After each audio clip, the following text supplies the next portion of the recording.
भेटूया आणखी एका नवीन ब्लॉगमध्ये आपलं मनापासून स्वागत करते। आजचा दिवस तुम्हाला सुखाचा, आनंदी आणि आरोग्यदायी जाओ। तुम्ही जी काही स्वप्न पाहिली असतील ती सगळी स्वप्न तुमची पूर्ण होत।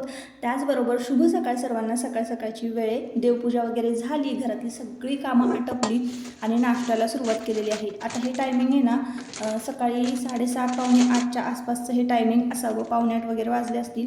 हे चिमटे मी तुम्हाला दाखवते ना, प्रोडक्ट टॅग करते, नक्की आवरून घ्या। कुठलंही पॅकेट पटकन सील करण्यासाठी ना हे आपलं खूप खूप उपयोगी पडतं बरं का। आज ना मस्तपैकी मेथीचे पराठे करायचे ठरवले, तर गव्हाचे पीठ मी घेतलेलं आहे, 2-2.5 चमचे घेतले आणि 1 चमचा बेसन पीठ घेतलेलं आहे। जिरं वाटून घेतलेलं होतं आधी, कारण माझ्याकडे धनाची पूड नाही आहे म्हणून आलं आणि मिरची मिक्सरच्या भांड्यात बारीक वाटून घेणार आहे। आणि आता हे ना आपल्याला पेस्ट पिठामध्ये घालायची आहे। आता धनिया पावडर माझ्याकडे होती तर मी ती घातलेली आहे, म्हणजे धनाजिरू पूड असं झालेलं आहे। धनाजिरू पूड असेल ना तुमच्याकडे तर ती सुद्धा तुम्ही घालू शकता। यामध्ये दही घालायचं आहे। दह्याने ना इतकं भारी टेस्ट येते ना मेथीच्या पराठ्याला, एकदम मस्तच खरंच। आणि ना मेथी मी ह्या भांड्यामध्ये बारीक चिरून घेतली, अशी सुरीने चिरायची म्हटली की पटकन होतच नाही। आणि हे भांडं ना एकदम काम सोपं करतं, सकाळी सकाळी झटपट होतं। आणि आज ना जरा कार्यक्रमासाठी मला बाहेर जायचं आहे, त्यामुळं ना व्हिडिओला ना मी जरा उशिरा सुरुवात केलेली आहे। आजचा वार तुम्हाला सांगायचं विसरले आणि इथून पुढे आता मी वार ना व्यवस्थितच सांगत जाणार आहे, कारण आता आपले व्हिडिओ बघत असाल तुम्ही रेग्युलर येत आहेत। तर आजचा वार होता मंगळवार आणि मंगळवार दिवशीचा हा व्हिडिओ आहे, तर तुम्हाला आता बुधवारी अपलोड होत आहे, म्हणजे तुम्ही बघत आहात।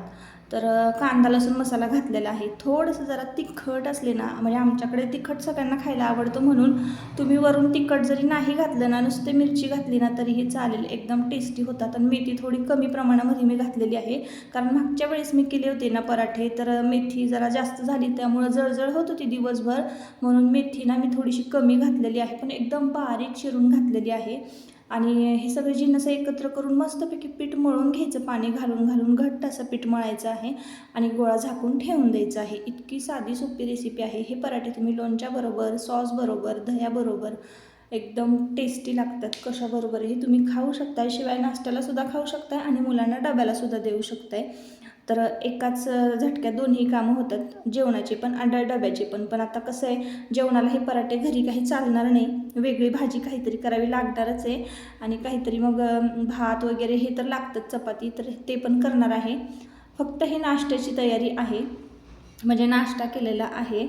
आणि आयुषच्या वस्तादांनी सांगितलेलं आहे की आयुषला छान छान रोज रोज असा पौष्टिक नाश्ता असायला हवा, म्हणून मग हे सगळे प्रयत्न, माझी भाजी वगैरे त्याच्या पोटात पण जाईल आणि तसं तर तो थंडाई वगैरे रात्री संध्याकाळी प्रॅक्टिस करून आल्यानंतर पितोच, म्हणजे त्याला भरपूर प्रोटीन्स वगैरे मिळणार आहे। चिकन तुपातलं वगैरे मी घालतच असते, तुम्ही बघत असाल रेसिपी माझ्या तर। आणि त्याचबरोबर ना मग हे बारक्याच्या म्हणजे देवांच्या पण पोटात भाज्या जातात आणि त्याला आवर्जून आता मेथीची भाजी वगैरे आवडायला लागलेली आहे, जसा तो त्याच्या हातानं खायला लागलेला आहे ना तेव्हापासून। तर मस्तपैकी झटपट इथे ना चपातीसारखेच पराठे लाटून घेतले आणि तूप घेतलं डब्यामध्ये, तुपामध्ये हे पराठे छान भाजून घेतलेले आहेत। आता हे पराठे झाले गरम गरम, जेव्हा आता आम्हाला खायचे असतील ना तेव्हा मग परत गरम गरम गरम लाटणार आहे। तर आत्ता की नाही मी कार्यक्रमावरून जाऊन आले आणि इतका गोंधळ झाला ना ताईंनो। हे टायमिंग आहे ना संध्याकाळचं 4चं टायमिंग आहे, डायरेक्ट 4लाच मी शूट करायला सुरुवात केली, कारण मी कार्यक्रमासाठी गेले होते बाहेर आणि शूट करायला काही वेळच मिळाला नाही। तर यांनी एवढा गोंधळ घातला ना, त्यांना ना शाळेचा हा दुसरा दिवस आहे आणि त्यांना ना रिक्षा लावली होती ह्या वर्षी। रिक्षावाल्या काकांचा ना फोन आला शाळा सुटल्यानंतर की तुमची मुलं काही मला शाळेत दिसत नाही आहेत, सापडत नाही आहेत, तुम्ही या घ्यायला। मी एवढी घाबरले ना ताईंनो, मला काय सांगू। आणि नंतर मग त्याच्या पप्पांनी जाऊन आणलं, तर ही कुठं, हा त्याला शोधतोय आणि तो त्याला शोधतोय, असं झालं होतं। आयुष देवांशला शोधतोय आणि देवांश आयुषला शोधतोय शाळेमध्ये, आणि शाळा सुटल्या ना खेळायला कधी एकदा बॅग टाकून पळतोय ना, असं होतं दोघांना पण। आणि हा त्याच्या नावाने ओरडतोय आणि तो त्याच्या नावाने ओरडतोय। आणि मी घरी आल्यानंतर सुरुवात केली ओरडायला, बडबडायला, की लगेचच मग हा त्याचं नाव सांगतोय आणि तो त्याचं नाव सांगतोय, असं काहीसं झालं होतं। तर देवांश किती वैतागलेला आहे तुम्ही बघत असाल, म्हणजे माझा मूड बघूनच ना त्याचा मूड खराब होतो।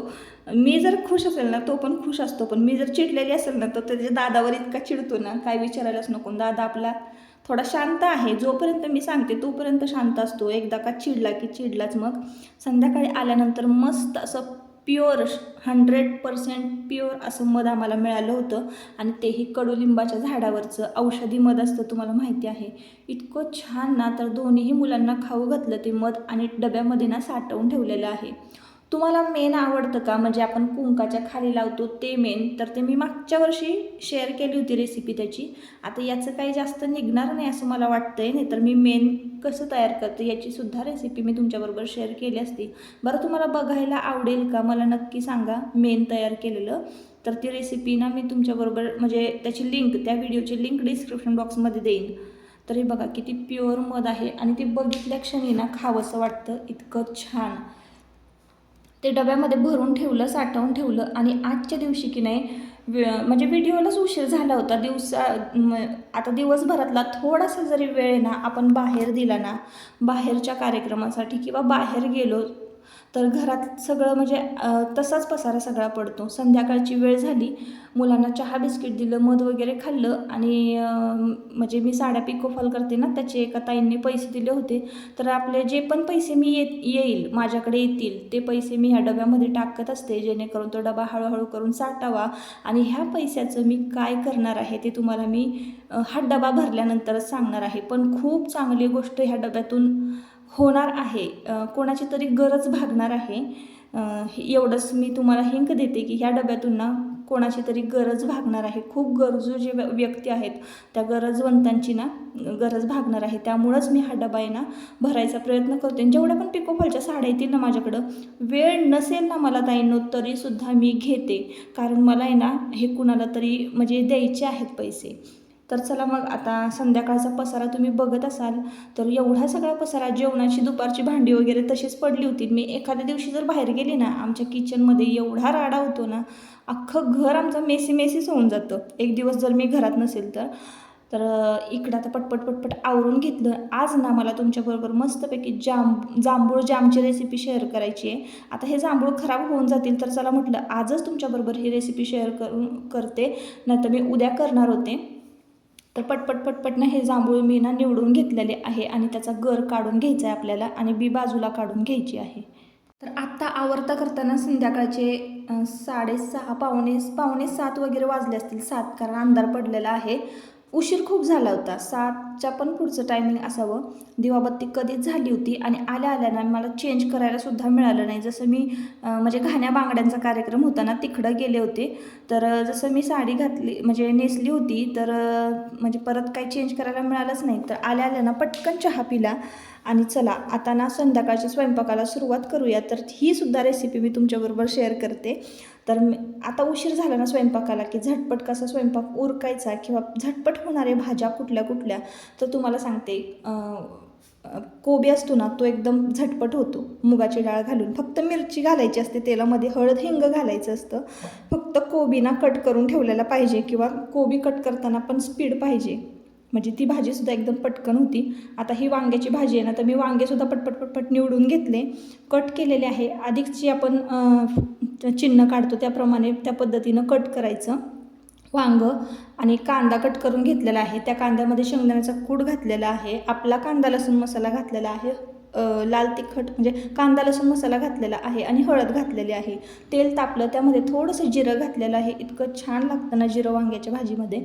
आणि त्यानंतर आपण जो केलेला होता मसाला, आता हा मसाला काय केलेला आहे, वाटण वगैरे केलेलं नाही, कांदा कट करून घेतला आहे, त्याच्यामध्ये शेंगदाण्याचा कूट घातला आहे, आपला कांदा लसूण मसाला, हळद पावडर घातली आणि कोथिंबीर बारीक चिरून घातलेली आहे. फक्त ह्या 4च वस्तू आपण त्याच्यामध्ये घालून वाटण मिक्स करून वांग्यामध्ये भरून घेतलेलं आहे. तेल तापलं की मसाला त्यामध्ये घातला, मसाला हलवला देखील नाही, तुम्ही बघत असाल, आणि त्याच्यावरच वांगे ठेवून दिले. थोडंसं पाणी ओतलं आणि राहिलेला मसालासुद्धा त्या वांग्यांवरच घातलेला आहे.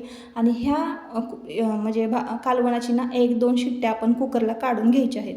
असलं भारी कालवण होतं ना ताईंनो, तुम्हाला मी झाल्यानंतर दाखवते. आता इकडे भात साईडला घातला होता ना, तर तो पण हलवून घेतला आणि त्यावर झाकण ठेवून दिलं. चला आता इकडं ना मी जांभूळचा गर काढला होता ना, त्याचीच रेसिपी तुमच्याबरोबर शेअर करते. तर एवढा भारी होतो ना, आणि 2 ते 3 दिवसातच संपणार आहे, कारण जांभूळ खूप कमी आहे. आणि आता तुमचे दादा कधी आणतील, तर मी घाणा बांगडीला गेले होते ना, तर तिकडच्या बांगड्या मी तुम्हाला दाखवते. तर अशा काहीशा बांगड्या तिथं भरलेल्या आहेत आणि किती छान दिसतात ना हिरव्या बांगड्या हातात. खरंच मला खूप आवडतात. तुम्हाला तुम्हाला आवडल्या का नक्की कमेंट करून सांगा. आता हा जांभळाचा गर आहे ना मस्तपैकी वाटून घेतला मिक्सरला आणि एक पॅन घ्यायचा, नॉनस्टिक पॅन घ्यायचा बरं का, आणि तो मस्तपैकी तापवायचा आणि हा जांभळाचा गर जो आहे, पल्प जो आहे बारीक केलेला, तो आपल्याला ह्या पॅनमध्ये टाकून द्यायचा आहे. 1 मिनिटभर छान परतून घ्यायचा आहे. थोडासा रंग त्याचा फिक्कट होतो आणि मग त्यानंतर पुन्हा एकदा आपल्याला ना यामध्ये साखर ॲड करायची आहे. साखर ॲड केली की पुन्हा रंग चेंज होतो त्याचा.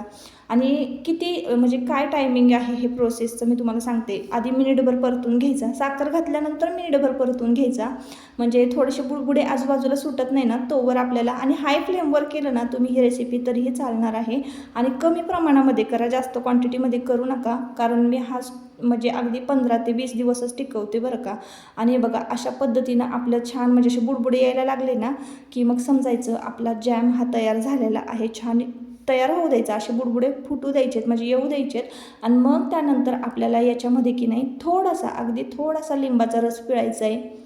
एवढी टेस्ट लागते ना भारी ताईंनो, म्हणजे तुम्ही तळ हातावर घेऊन कधीही येता जाता खाऊ शकता हा जॅम, किंवा तुमच्या मुलांना ब्रेडला लावून देऊ शकता, चपातीला लावून देऊ शकता.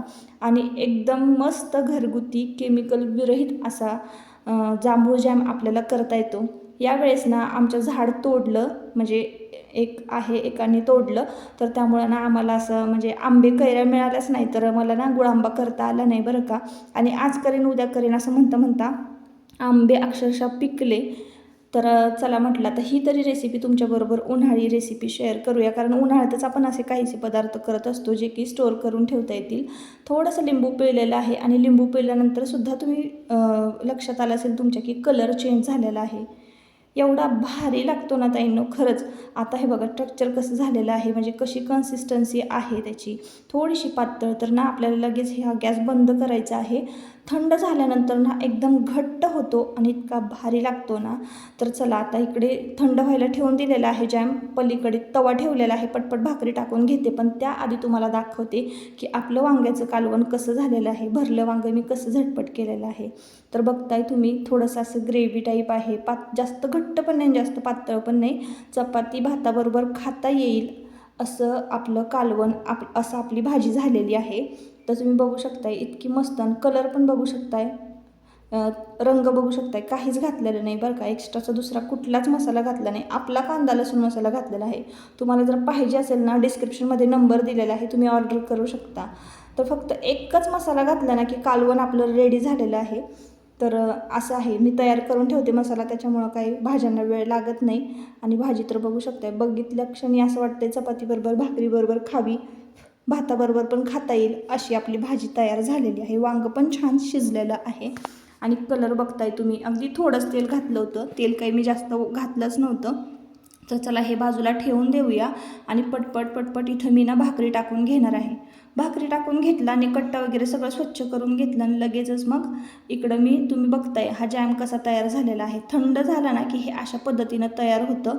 तर अजून जवळनं मी तुम्हाला दाखवते. बघितलं किती घट्ट झालेलं आहे. छोटीशी काचेची भरणी आहे माझ्याकडं, त्या भरणीमध्ये ना भरून ठेवणार आहे मी.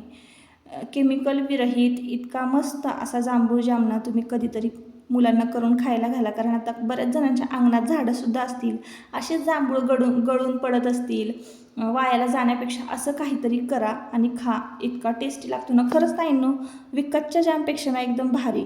तर इकडं का नाही इतका पसारा झाला होता जेवण झाल्यानंतर, बापरे. कारण मी ना आधीची जी भांडी होती म्हणजे दुपारची ती बाजूला सारली ना, आधी डायरेक्ट स्वयंपाकाला लागले होते. तर आत्ता म्हणजे माझ्यावर जास्त लोड आला होता. झटपट हे पण स्वच्छ करून टाकले, सगळी भांडी घासले, दोन्हीही टायमाची, सकाळची संध्याकाळची, कारण मी दुपारी जेवून तशीच गेले होते कार्यक्रमाला. आणि झटपट आवरल्यानंतर चला म्हटलं थोडंसं आपला मी टाईम म्हणजे स्वतःला वेळ देऊया. आणि बरेच दिवस झालं माझ्या चेहऱ्यावर थोडंसं ना ॲलर्जी झाली होती, तर मी काही स्किन केअर रुटीन माझं फॉलो करत नव्हते. तर आता बघा मी काय केलेलं आहे, आधी फेस वॉश केला, त्यानंतर गरम पाण्याची वाफ घेतली आणि त्यानंतर माझ्याकडे ना हे असं म्हणजे ब्लॅक हेड्स व्हाईट हेड काढायचं असं टूल आहे. त्या टूलनं मी ते सगळे व्हाईट हेड काढून घेतलेले आहेत. आता तुम्हाला दिसताना तर काहीच दिसत नसेल, पण मी तुम्हाला दाखवते माझ्या चेहऱ्यावर किती अशी म्हणजे प्रत्येकाच्या चेहऱ्यावर एवढी ब्लॅक हेड व्हाईट हेड्स असतात, यापेक्षाही जास्त, माझे तरी कमी, कारण मी सतत काढत असते. तर इकडं का नाही सतत म्हणजे एक वारच ठेवलेला आहे. दर गुरुवारी आपल्याला आपलं स्किन केअर रुटीन करायचंच आहे, म्हणजे करायचंच आहे असं मी ठरवलं, कारण त्या दिवशी ना नॉनव्हेज वगैरे नसतं आणि मग बराचसा वेळ आपल्याला स्वतःसाठी देता येतो म्हणून. तर मी आता हे सगळे ब्लॅक हेड्स व्हाईट हेड्स काढल्यानंतर पुन्हा एकदा तोंडावर ना साधं पाणी म्हणजे साधं थंड पाणी मारलं होतं आणि मग त्यानंतर आपल्याला एक बर्फाचा तुकडा घ्यायचा आहे. ब्लॅक हेड्स व्हाईट हेड्स काढताना काळजी घ्या, मी तुम्हाला दाखवलं अगदी हलक्या हाताने काढायचे असतात, जास्त दाबून काढायचे नसतात. तुम्ही जर पहिल्यांदा करत असाल तर याबद्दल सर्च करा व्यवस्थित आणि मगच करा. आणि त्यानंतर वाफ घेतल्यानंतर आपल्या चेहऱ्यावरचे जे पोर्सेस आहेत ते ओपन होतात, ब्लॅक हेड व्हाईट हेड सगळी घाण निघून जाते. आणि मग त्यानंतर पुन्हा थंड पाणी मारायचं आणि बर्फाचा तुकडा घ्यायचा कॉटनच्या कापडात. डायरेक्ट बर्फ चेहऱ्याला लावू नका, कापडामध्ये घ्यायचा आणि छान असं सर्क्युलर मोशनमध्ये आपण जिथून ब्लॅक हेड्स व्हाईट हेड्स काढलेले आहेत तर ते सगळे ती जागा अशी छान शेकून काढायची बर्फाने, म्हणजे ना आपले ओपन झालेले जे पोर्स आहेत ते मिनिमाइज होतात, लहान होतात. आणि मग त्यानंतर ते छान छोटे छोटे झाले म्हणजे प्लेन होती ती स्किन, ओपन राहत नाही. जसं की आपण आता डायरेक्ट मॉइश्चरायझर वगैरे लावलं की ते पटकन ॲब्झॉर्ब होणार स्किनमध्ये, मग ते जास्त काहीतरी इफेक्ट त्याचा होण्यापेक्षा ना आपले जे चेहऱ्यावरचे पोर्स आहेत ते मिनिमाइज करायचे. त्यानंतर 80% चेहरा हा बर्फाने ओला झालेला असतो आपला, तो सुकायच्या आधी आपल्याला तुम्हाला सूट होईल ते मॉइश्चरायझर लावायचं आहे आणि त्या मॉइश्चरायझरनं आपली स्किन छान मसाज करून घ्यायची आहे. कुठलाच फिल्टर मी इथं वापरलेला नाही आहे ताईंनो, तुम्ही माझी स्किन बघत असाल इतकी छान मऊ तुकतुकीत आणि मसाज केल्यामुळं तर इतकं भारी रिलॅक्स वाटत होतं ना ताईंनो. किती काम झालं आज माझं, किती भांडी घासली, सगळा थकवा माझा एका मिनटात निघून गेला होता. जेव्हा आपण आपल्याला स्वतःला थोडासा वेळ देतो ना तर खरंच खूप छान वाटतं. नाही तर मग काय सारखंच दुसऱ्याचं काम आणि दुसऱ्यासाठीच करत बसायचं आहे असं मला वाटतं कधी कधी. आणि मग इतकं भारी वाटतं ना, खरंच खूप फ्रेश वाटत होतं. तर असो, आता आजचा व्हिडिओ असा होता आणि असं असतं माझं बिना पैशाचं स्किन केअर रुटीन. तर चला, तुम्हाला आवडलं का मला नक्की कमेंट करून सांगा. स्किन बघा माझी किती मस्त झालेली आहे. तर परत भेटूया पुन्हा नवीन एका ब्लॉगमध्ये. तोपर्यंत स्वतःची काळजी घ्या, मजेत राहा. व्हिडिओ जर आवडला असेल तर नक्की आपल्या चॅनलला सबस्क्राईब करा आणि व्हिडिओला एक लाईक करा. चला, बाय बाय.